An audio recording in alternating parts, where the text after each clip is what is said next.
Anda kembali di Kabar Petang pemirsa. Pelaksana tugas Menteri Komunikasi dan Informatika Mahfud MD hari ini menemui Presiden Joko Widodo untuk melaporkan sejumlah temuan mengenai korupsi BTS 4G Bakti Kominfo 2020 hingga 2022 yang melibatkan mantan Menkominfo Johnny G. Plate.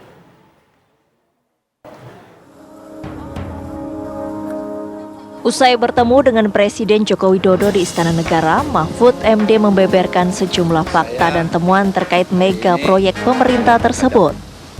Mahfud menyebutkan dari total 4.200 site tower yang harusnya dibangun, hanya ada 1.100 site yang baru direalisasikan. Bahkan saat dilakukan pengecekan, hanya ditemukan 958 tower yang sebagian besarnya tidak berfungsi dan tidak sesuai spesifikasi.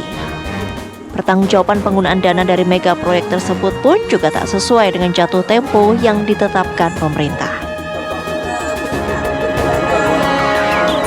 Saya sudah sampaikan ke Bapak Presiden dan ini sama sekali tidak ada kaitan dengan politisasi.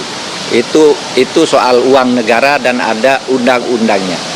Dan maka Kejaksaan Agung juga ingin dan sudah kami dorong agar ini diselesaikan sebagai masalah hukum semata-mata. Sementara mengenai percakapan dugaan sejumlah pihak yang terlibat dalam kasus ini, Mahfud enggan memberikan pernyataan. Menurutnya semua fakta akan diungkap secara detail di pengadilan.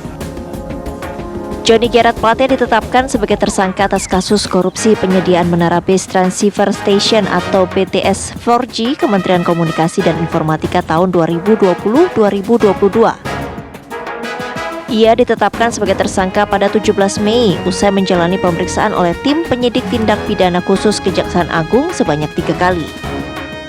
Plate dan 5 tersangka lainnya dinilai terbukti dengan sengaja memperkaya dan menguntungkan diri sendiri dengan mengkondisikan perencanaan, pengadaan hingga pelaksanaan proyek BTS 4G berjalan tanpa persaingan yang sehat hingga menyebabkan kerugian negara sebesar 8,32 triliun rupiah dari total nilai proyek 28,3 triliun rupiah.